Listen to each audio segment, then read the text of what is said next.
तो ये चर्चा हो गई थी कि अर्जुन किस तरह से शरीर के आधार पर निर्णय ले रहे थे।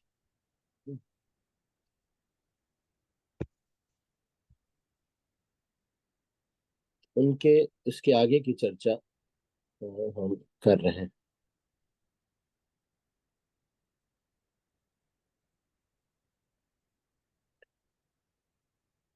इस संसार में मनुष्य बिल्लियों तथा कुत्तों के समान लड़ने के लिए नहीं, मनुष्यों को मनुष्य जीवन की महत्ता समझकर सामान्य पशुओं की भांति आचरण करना बंद कर देना चाहिए। मनुष्य को अपने जीवन के उद्देश्य को समझना चाहिए और इसका निर्देश वैदिक ग्रंथों में दिया गया है, जिसका सार भगवत गीता में मिलता है। वैदिक ग्रंथ मनुष्यों को के लिए हैं, पशुओं के लिए नहीं। एक पशु दूसरे पशु का वध करे तो कोई पाप नहीं लगता, लेकिन यदि मनुष्य अपनी अनियंत्रित स्वादेंद्रिय की तुष्टि के लिए पशुवध करता है तो वह प्रकृति के नियम को तोड़ने के लिए उत्तरदायी होता है।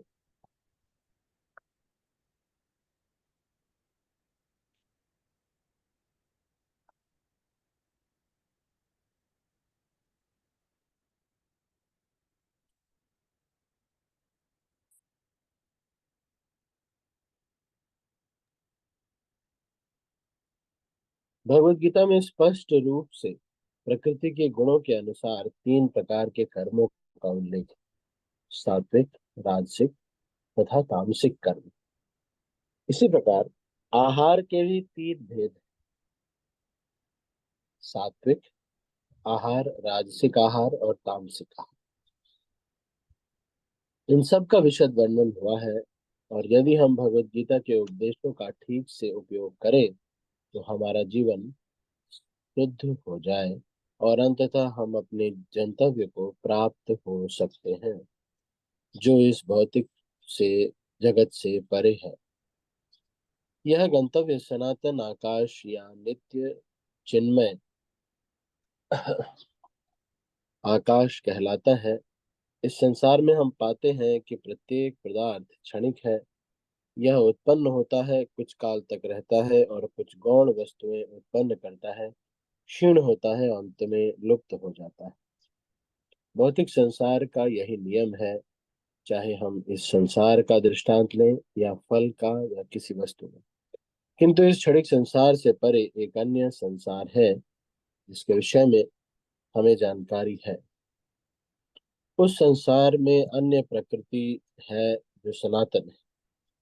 जीव भी सनातन है और 11वें अध्याय में भगवान को भी सनातन बताया गया है।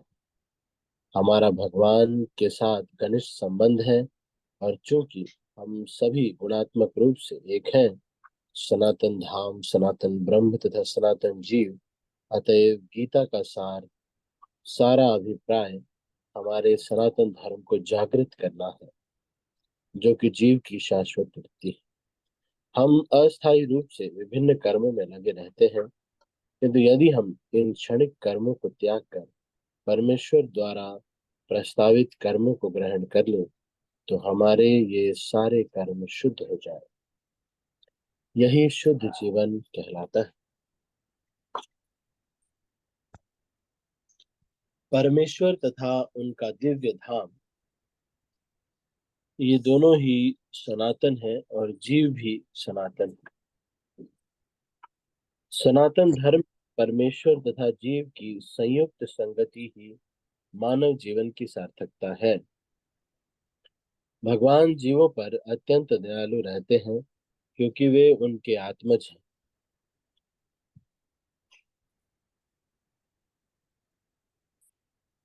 भगवान कृष्ण ने भगवत गीता में घोषित किया है, सर्व योनिषु अहम बीज प्रदः पिता। मैं सबका पिता हूँ। निसंदेह अपने अपने कर्मों के अनुसार नाना प्रकार के जीव हैं, लेकिन यहाँ पर कृष्ण कहते हैं कि वे उन सब के पिता हैं।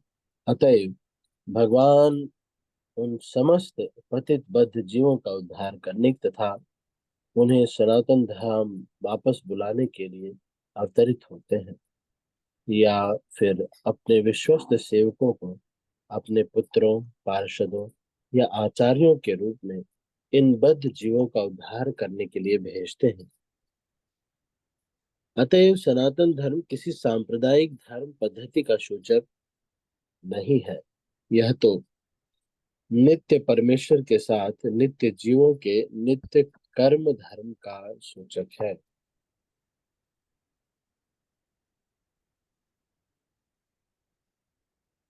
जैसा कि पहले कहा जा चुका है, यह जीव के नित्य धर्म को बताता है। श्रीपाद रामानुजाचार्य ने सनातन शब्द की व्याख्या इस प्रकार की है, वह जिसका न आदि है और न अंत। अतएव जब हम सनातन धर्म के विषय में बातें करते हैं तो हमें श्रीपाद रामानुजाचार्य के प्रमाण के आधार पर यह मान लेना चाहिए कि इसका आदि है, इसका न आदि है न अंत। अंग्रेजी का रिलीजन शब्द सनातन धर्म से थोड़ा भिन्न है। रिलीजन से विश्वास का भाव सूचित होता है और विश्वास परिवर्तित हो सकता है। किसी को एक विशेष विधि में विश्वास हो सकता है और वह इस विश्वास को बदलकर दूसरा ग्रहण कर सकता है, लेकिन सनातन धर्म उस कर्म का सूचक है जो बदला नहीं जा सकता। धारणार्थ, न तो जल से उसकी तरलता विलग की जा सकती है, न अग्नि से ऊष्मा विलग की जा सकती है। इसी प्रकार जीव के उस से उसके नित्य कर्म को विलग नहीं किया जा सकता। सनातन धर्म जीव का शाश्वत अंग है। अतएव जब हम सनातन धर्म के विषय में बात करते हैं तो हमें श्रीपाद रामानुजाचार्य के प्रमाण को मानना चाहिए कि उनका न तो आदि है और न अंत। जिसका आदि अंत न हो वह सांप्रदायिक नहीं हो सकता, क्योंकि उसे किसी सीमा में बांधा नहीं जा सकता।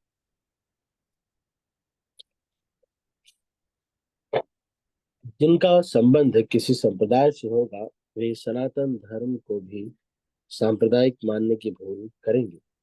किंतु यदि हम इस विषय पर गंभीरता से विचार करें और आधुनिक विज्ञान के प्रकाश में सोचें तो हम सहज ही देख सकते हैं कि सनातन धर्म विश्व के समस्त लोगों का ही नहीं अपितु ब्रह्मांड के समस्त जीवों का है। भले ही असनातन धार्मिक विश्वास का मानव इतिहास के पृष्ठों में कोई आदि हो, लेकिन सनातन धर्म के इतिहास का कोई आदि नहीं है।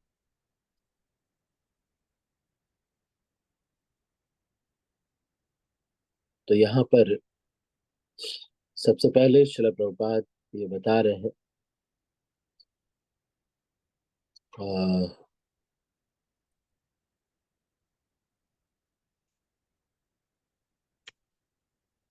कि मनुष्यों को मनुष्य जीवन की महत्ता समझकर पशु के जैसे जीना बंद।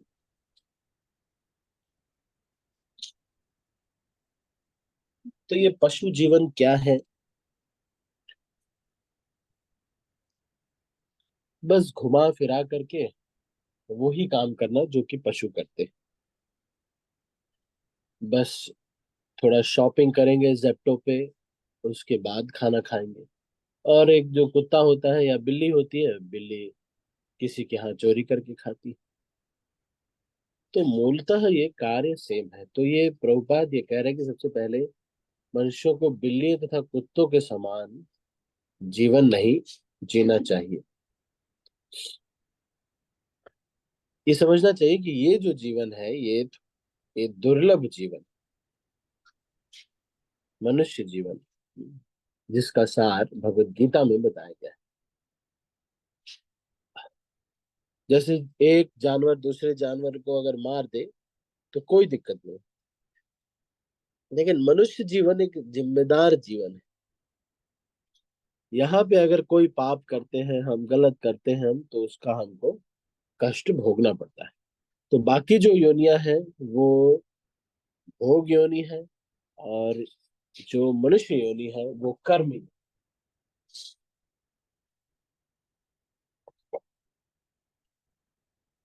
अब अपने स्वादेंद्रिय की तुष्टि के लिए मनुष्य को पशुवध करना पड़ता है। इस पर श्रील प्रभुपाद ये कह रहे, मतलब मुख्यतः ये कह रहे हैं कि ये जो जानवरों का आचरण है वो मनुष्य को वही चार काम अगर करते रहेंगे तो दो पैर पे चलने वाला पशु ही कहा जाए। ऑफिस में जाता है व्यक्ति, या फिर कहीं कोई बिजनेस करता है, होने को तो हो सकता है वो कोट पैंट टाई लगा करके जाए, लेकिन इन द लॉन्ग रन अंत में दिन भर में क्या काम करता है? खाना खाना, सोना, बच्चे पैदा करना और घर इत्यादि में अपनी सुरक्षा करना। आहार निद्रा भय मैथुनम च सामान्य में तक पशुभिर्नरा धर्मो ही तेषामधिको विशेषो धर्मे नहीं न पशुभिर सम।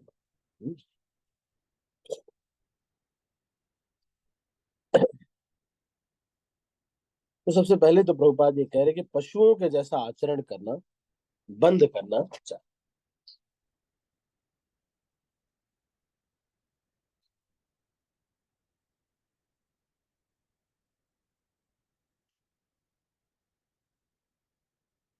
फिर क्या करना चाहिए? अपने को मनुष्य अपने अनियंत्रित स्वाद इंद्रियों के लिए, जैसे मांस भक्षण है, ये कह रहे हैं कि मांस भक्षण नहीं करना चाहिए। क्यों? क्योंकि मांस खाने के लिए हमारा शरीर बना ही नहीं। अब स्वाद की इंद्रियों के लिए व्यक्ति, अगर आप देखिए जैसे डेड बॉडी है सड़ने लगती है, वैसे ही किसी बूचड़ खाने में, कत्ल खाने में भी मांस भी इसी तरह से लटका रहता है, वो भी सड़ा हुआ डेड बॉडी ही है। लेकिन किसी की ऐसे डेड बॉडी होती है तो हम उसको छूते हैं, तो जाके स्नान करते हैं। और मरा हुआ जो शरीर है वही तो है। जो मुर्गी मुर्गा खाते हैं या मांस खाते हैं, ये मरा हुआ शरीर ही है। तो किसी की डेड बॉडी जो है हम खा रहे हैं, और वही डेड बॉडी जगह जगह लटकी हुई है। तो मांस खाने के लिए ये शरीर बना नहीं, लेकिन व्यक्ति उसको पका करके मसाला लगा करके जबरदस्ती खाता है। हमारे जो दांत का आकार है वो मांस खाने वाले जीवों से मैच नहीं करता। हमारा जो पानी पीने का तरीका है, जो मांस खाने वाले जीव है वो जीभ से पानी पीते हैं, हम होठों से पानी पीते हैं।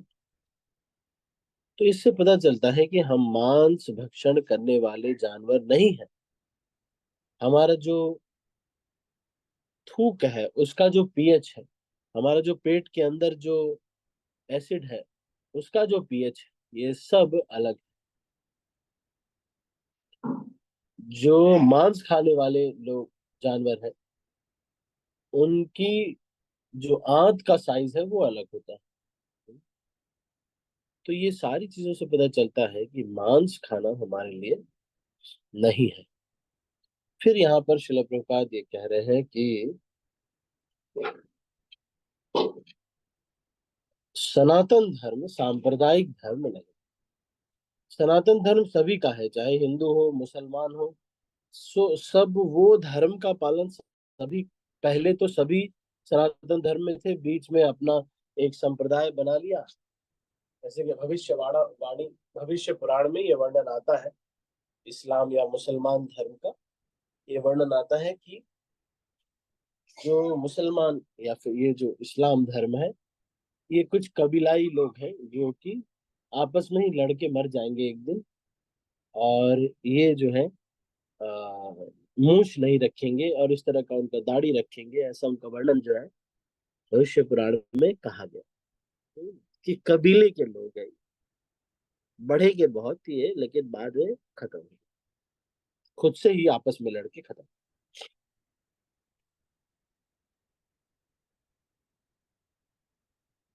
तो इसीलिए यहाँ पर जीव के सनातन धर्म की बात कही गई है। सनातन धर्म क्या है जीव का? भगवान की प्रेममयी सेवा कर। तो हर जीव को ये शुद्ध जीवन जीना चाहिए, जो भगवान के द्वारा प्रस्तावित कर्म है उसको ग्रहण करना चाहिए। ठीक है। तो अभी हम इसको यहीं पर समाप्त करते हैं। और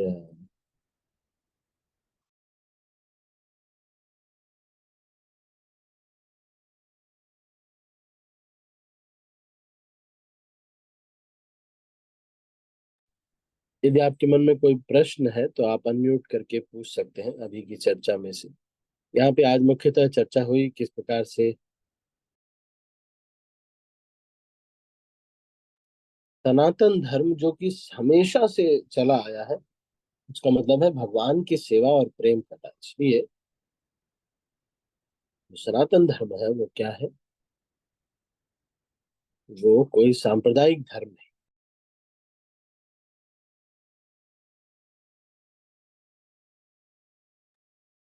ये किसी एक संप्रदाय से नहीं है। कुछ लोग ये बोल सकते हैं कि मैं मुसलमान या क्रिश्चियन है, लेकिन वो सब भी सनातन धर्म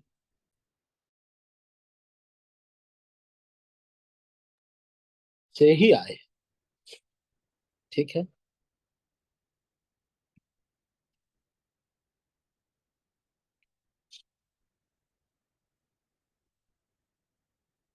ठीक है, तो हम अभी इसको यहीं पर क्लोज करते हैं और अपनी वैष्णव भजनों की जो चर्चा